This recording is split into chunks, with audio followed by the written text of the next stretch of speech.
السلام عليكم ورحمة الله وبركاته إخواني. اليوم كالعادة عدة أخبار تهم لاعب المنتخب الوطني المغربي، من التألق الكبير لإبراهيم دياز الذي ساهم في فوز فريق ريال مدريد، وكذلك تصريح أشرف حكيمي، وهل فعلا تدخل كريستيانو رونالدو لإقناع سفيان رحيم بالانتقال إلى فريق النصر، وأخبار أخرى. فلهذا إخواني أخواتي فضلا وليس أمرا، أتمنى ألا تبخلوا علينا بالاشتراك في القناة وتفعيل الجرس. تألق كبير للدوري المغربي أمين حريج في الجولة الأولى والثانية من الدوري الفرنسي. شهدت الجولة الثانية من بطولة الدوري الفرنسي ليغ مباراة مثيرة بين فريق أولمبيك مارسيليا وريمس، انتهت بالتعادل الإيجابي هدفا لمثلهما. في مباراة جرت يوم الأحد، افتتح الدوري المغربي أمين حارث التسجيل أولمبيك مارسيليا في الدقيقة 25 من الشوط الأول ليمنح فريقه الأفضلية مبكرا. وفي بداية الشوط الثاني تمكن ريمس من العودة في النتيجة بعد أن سجل سيرجيو أكيمي هدف التعادل في الدقيقة 51، قبل أن يضيف زميله يحيى فوفانا الهدف الثاني في الدقيقة 55، مما وضع أولمبيك مارسيليا تحت الضغط. ومع مرور الوقت نجح ماسون غرينود في تعديل النتيجة لصالح أولمبيك مارسيليا في الدقيقة 71، ليعيد الأمل لفريق أولمبيك مارسيليا من أجل تحقيق الفوز، على الرغم من محاولة الفريقين لتحقيق هدف الفوز في الدقائق الأخيرة، إلا أن النتيجة انتهت بالتعادل هدفين لمثلهما. ومعلوم أن اللاعب عز الدين أناحي لم يشارك للمرة الثانية على التوالي، مما يطرح أكثر من علامة استفهام: هل فعلا أن عز الدين أناحي أصبح خارج مفكرات ديزيربي؟ مع العلم أن هناك أخبار تقول رغم التألق الكبير لأمين حارث، إلا أن المدرب ديزيربي لا زال يريد أمين حارث خارج أولمبيك مارسيليا. ولم يكسر فريق فيولا فيورنتينا جمود الفصل الأخير من مباراة التي فرضت عليه التعادل السلبي من الوفد الجديد فينيسيا، والذي سرق التعادل بالحظ والصرامة معا، لكن أيضا بامتياز تألق حارسي الفنلندي جورونين الذي صد 3 محاولات لخط هجوم فريق الفيولا، ومنها فرصة خطيرة للمغربي الشاب أمير ريشاردسون الذي خانته تسديدة ولا أروع مرت من خلالها كرة جانبا في الدقيقة الثانية والأربعون من الشوط الأول، ولكنه سيظهر خلال مراحل الشوط الثاني فاترا نسبيا إلى غاية الدقيقة 80 التي تم فيها استبداله، فيما بدأ سفيان أمرابط صارما كالعادة في الوسط الثقة، مع أنه تناغم تدريجيا مع أمير ريشاردسون منذ بداية المباراة في انتظار الاستئناس بالمباراة لدى أمير أولا، وبالتالي تحصلت دوليا على تنقيط 7.1، وهو التعادل الثاني على التولي فريق الفيولا.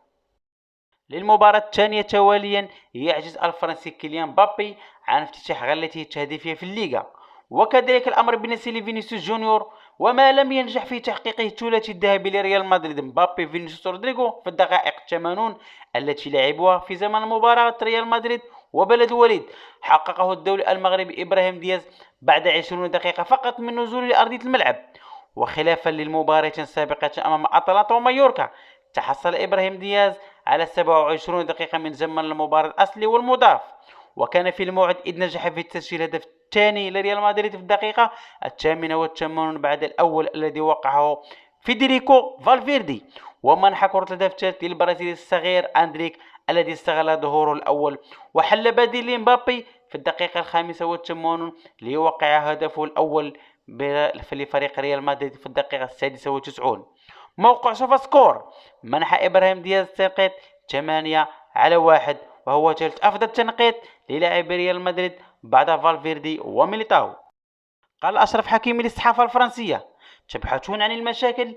لقد بدأنا بشكل جيد. حيث قال الدولي المغربي أشرف حكيمي ظهير باريس سان جيرمان الفرنسي لكرة القدم لبعض الصحفيين الفرنسيين إنهم يبحثون عن المشاكل، وذلك عقب الفوز الكاسح لفريق العاصمة على مونبولي بسداسية نظيف أمس الجمعة ضمن منافسة الجولة الثانية من الدوري الفرنسي.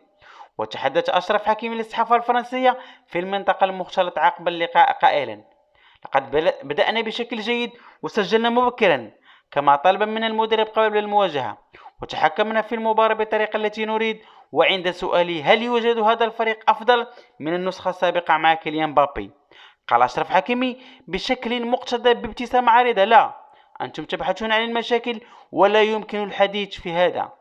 لعبنا بنجاعة هجومية جيدة وبارتياح كبير. الفريق يضم عناصر جديدة وأخرى شابة، والجميع يشتغل بروح المجموعة وقد أظهرنا أننا يمكن أن نقدم كرة قدم جميلة.